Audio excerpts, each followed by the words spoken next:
होईल उत्तीर्ण एवढाने मागण्याची आस पाहे मुखाकडे मागण्याची आस पाहे मुखाकडे चिंतीला रोकडे मनोरथ तुकोबा काहीतरी मागा काहीतरी मागा काहीतरी मागा मग तुकोबरायांनी त्यावेळेला मागायला सुरुवात केली तेव्हा मागणी पराभंग प्रकट झाली मनसे काही मागा हेच देगा पांडुरंगा मग तुकोबरा एकेका विषयावर मागत राहिले मागावं कसं हे जर शिकायचं असेल तर तुकोबरायांच्या गाथ्यातलं मागणी प्रकरण बघा देवाकडे कसं मागावं हे आपल्याला कळेल मग तुकोबराने मागता मागता मागता मागता तुकोबराने एका बिंदूवर तुकोबरा केंद्रीभूत झाले कोणता बिंदू बरेच जण परमार्थ करतायत परंतु तो बहिरंग परमार्थ चाललेला आहे बाहेरचा परमार्थ चाललेला आहे बहिरंग परमार्थाच्या सोबत अंतरंग परमार्थ सुद्धा पाहिजे मग तुकोबरांनी विचार केला बहिरंग परमार्थ बऱ्याच जणांचा चाललेला आहे आपण त्या बहिरंग परमार्थ चालणाऱ्यांची भूमिका आरूढ होऊया आणि मग अंतरंग परमार्थाची मागणी करूया या उद्देशाने तुकोबरांनी बहिरंग परमार्थ करणाऱ्यांच्या भूमिकेवर आरूढ होऊन आणि पांडुरंगाला सांगितलं देवा माझं मन असं करा की माझ्या मनामध्ये प्रत्येक नर प्रत्येक नारी आणि प्रत्येक बाळ तुझं स्वरूप आहे असं माझं मन करा अभंगाच्या पहिल्या चरणात नर नारी बाळे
अवघा नारायण ऐसे माझे मन करी देवा तुकोबारा या अभंगामध्ये काय मागतायत जरा लक्ष द्या ऐसे माझे मन करी देवा अंतरंग परमार्थातली मागणी आणि काय मागतात मन असं करा पण कसं अवघा नारायण ऐसे माझे मन करे देवा संपूर्ण नारायण आहे असं माझं मन करा पण संपूर्णामध्ये काही पॉइंट्स काही मुद्दे 3 मुद्दे दिले पहिला नर नारी आणि बाळे लक्षात आलं असेल तुमच्या नर पुल्लिंग नारी स्त्रीलिंग आणि बाळे नपुंसकलिंग म्हणजे लिंगाचा तिथे बोध होत नाही त्या संदर्भात नर या शब्दाने लक्ष द्या, नर या शब्दाने संपूर्ण नर सृष्टी घेतली, नारी या शब्दाने संपूर्ण नारी जगत घेतलं आणि बाळे या शब्दाने जे नर नाहीत, नारी नाहीत किंवा ज्यांचा नर किंवा नारी या लिंगाने उल्लेख करता येत नाही ती संपूर्ण सृष्टी या बाळे या शब्दाने घेतली. अर्थात परमात्मा सर्व ठिकाणी आहे. हरिदेव जगत जगदेव हरि हरितो जगतो नहि भिन्नवपु इति यस्य मते परमार्थगति सन्नरो भवसागर मद्धरति. ईश्वर सर्वभूतानां हृद्देशेर्जुन तिष्ठति भ्रामयन् सर्वभूतानि यन्त्रारूढानि माया. परमात्मा सर्व ठिकाणी. विठ्ठल जडी तरी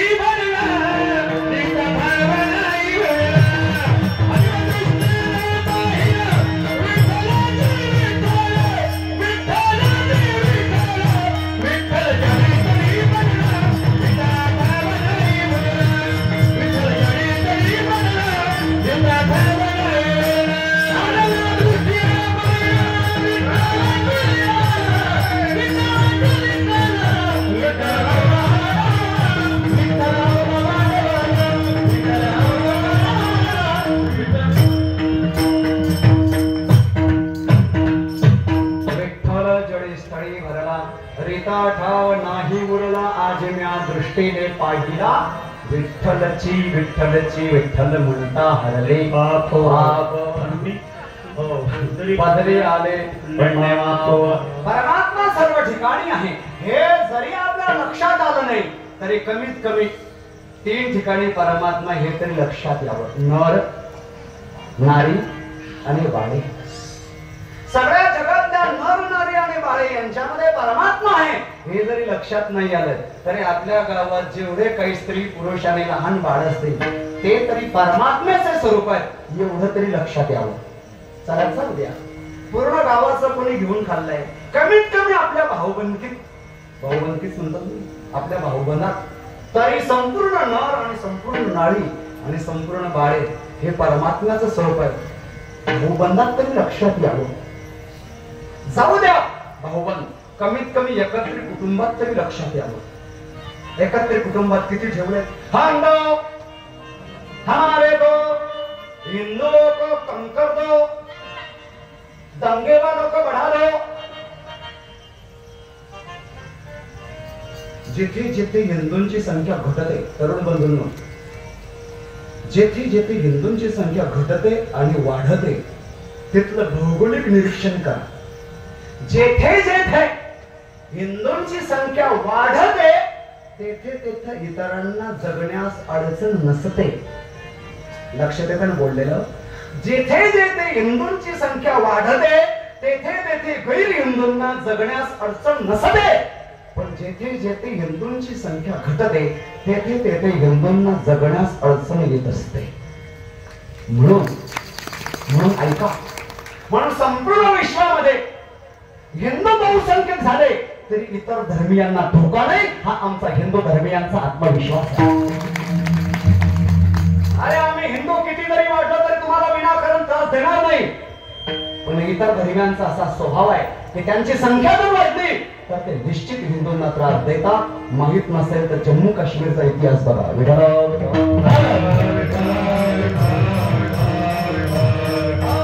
कमीत कमी आपल्या एकत्रित कुटुंबामध्ये प्रत्येक नर प्रत्येक नारी परमात्म्याचं स्वरूप इथून पाहायला सुरुवात करा.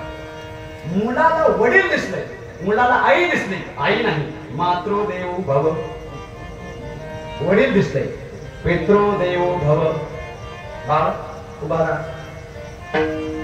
नुसतं उभा राहा. ह्याच गावचा आहे ना, घाबरू नको ना. उभा राहा, उभा राहा. खरं सांग, खोटं नको बोलू. दररोज आई वडिलांच्या पाया पडतो का? दररोज पडतो का? दररोज नाही ना.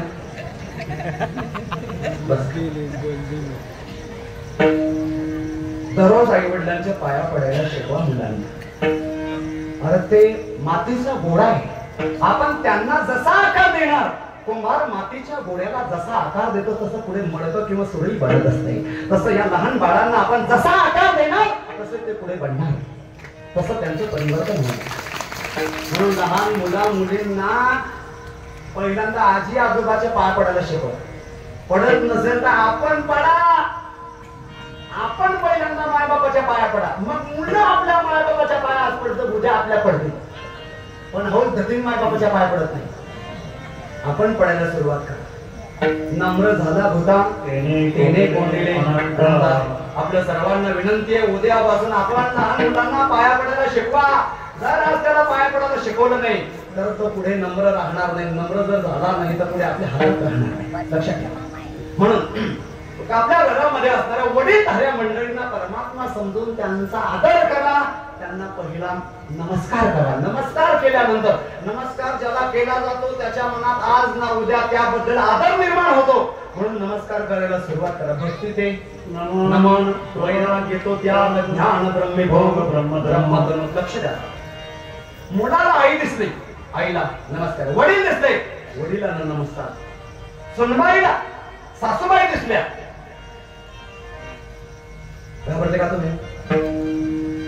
सुनबाईंना का घाबरल्या?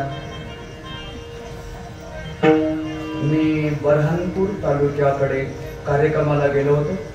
तुराडखेडेकर तिथे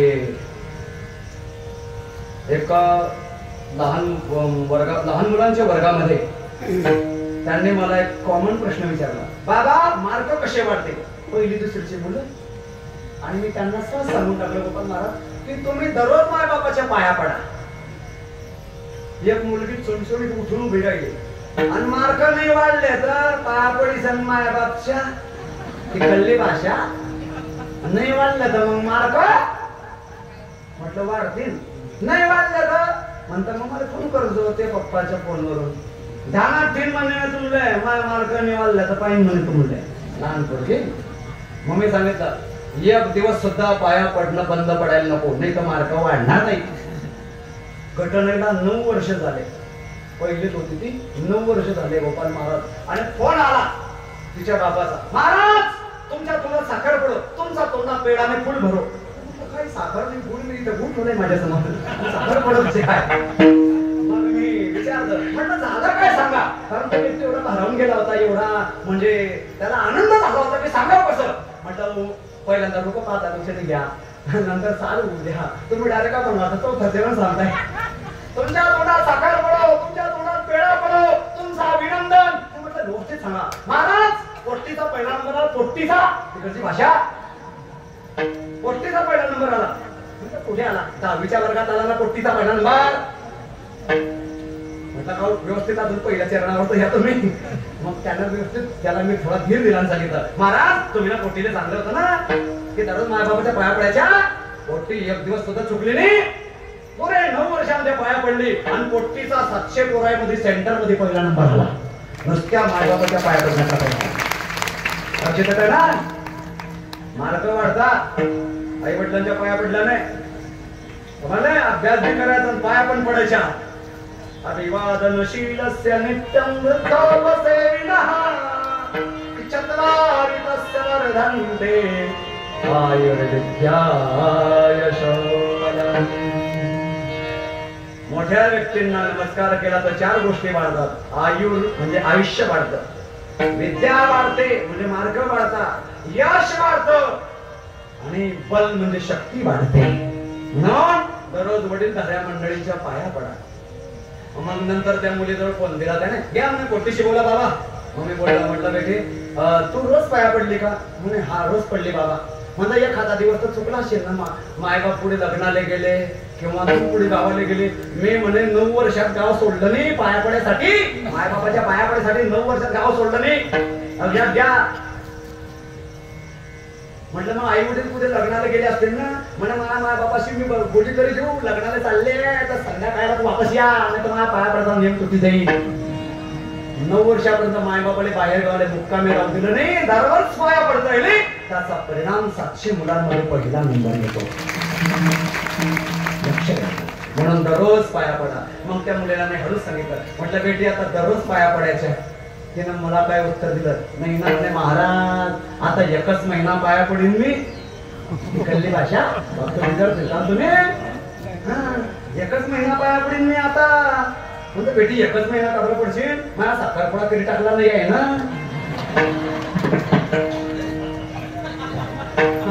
यायला माझ्या साखर कमी टाकला समजलं तुम्हाला बॅटरीवाल्या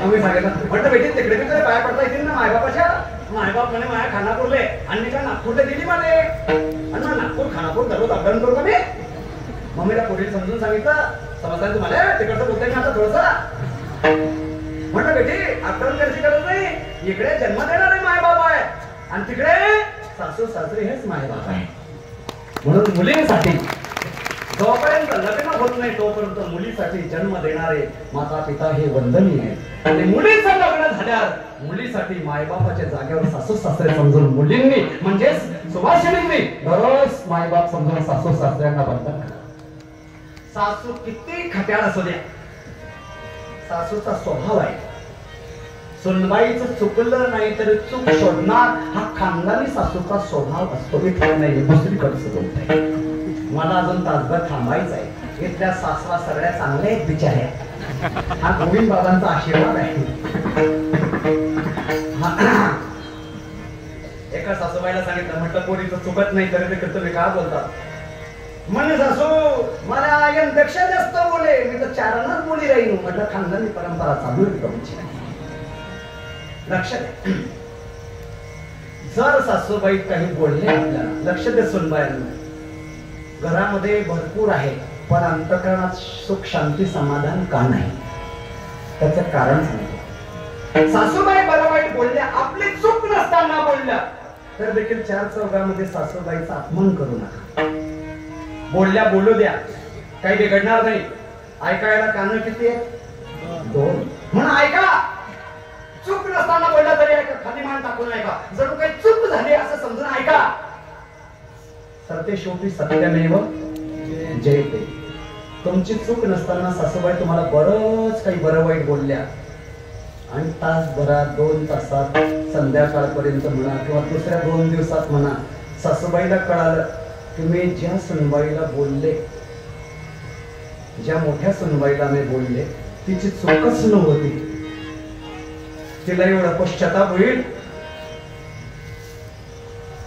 तुमच्याकडनं ग्लास भर पाणी सांडल्यावर बरंच काही तुम्हाला बोलल्या होत्या तुमच्याकडनं नंतर हंडाभर सांगलं जाईल तर देखील ती माऊली बोलणार नाही त्यामुळे सासूबाईच्या बोलण्याचं वाईट मानू नका तोंडावर प्रत्युत्तर देऊ नका थोडी सहनशक्ती वाढवा ताम स्थितिक्षस्व भारत आगमा पायनो नित्यास्ताम स्थितिक्षस्व भारत जो सुख दुख की आघात को सहन करता है वही पुरुष वंदनीय होता है वो आपल्या जीवनामध्ये सहनशीलता वाढवा आणि सहनशीलता वाढवण्यासाठी प्रत्येक व्यक्तीला भगवंताचं स्वरूप आहे हे समजून पुढे चला म्हणून नर नारी बाळे अवघा नारायण प्रत्येक नार प्रत्येक नारी आणि प्रत्येक तान्हा बाळ हे परमेश्वराचं स्वरूप आहे अनेक दाखले देण्यासारखे आहेत संत शांती ब्रह्म संत एकनाथ महाराज गोदावरी मातेच्या वाळवंटामध्ये एका अनाथाच्या मुलाला अनवाणी पायानं आणि रखरखीत वाळवंटात त्याचे पाय पडताना पाहतात त्याला आपल्या खांद्या कड्यावर घेतात आणि त्याच्या घरी रवाना करायला निघतात तेव्हा अनेक आणि ब्रह्मवृंद एकनाथ महाराजांना म्हणतात बाटला हा बाटला अरे बाटला नाही बाटली तुम्ही बावळटांनी जो सर्व ठिकाणी परमात्म्याला पाहतो तत्र को मोह को शोक हो तिथे कुठे मोहन कुठे शोक आहे सर्वत्र म्हणून पश्यत जो सर्व ठिकाणी परमात्म्याला पाहतो तो बाटत नाही उलट त्याच्या दर्शनाने सगळं जग पवित्र होत असतं म्हणून सर्व ठिकाणी परमात्मा आहे नर नारी बाळे अवघा नारायण ऐसे माझे मन करी देवा देवा असं माझं मन करा ठीक आहे तो बाबा आम्ही तसं तुमचं मन करू पण तुमच्या मनामध्ये आम्ही येत आहोत तसा बोध पाठवत आहोत पण तू थांबा थांबा देवा थांबा माझ्या मनामध्ये काहीतरी दुसरं भरलेलं आहे काम क्रोध वगैरे ते बाहेर काढा अभंगाच्या दसऱ्याच्या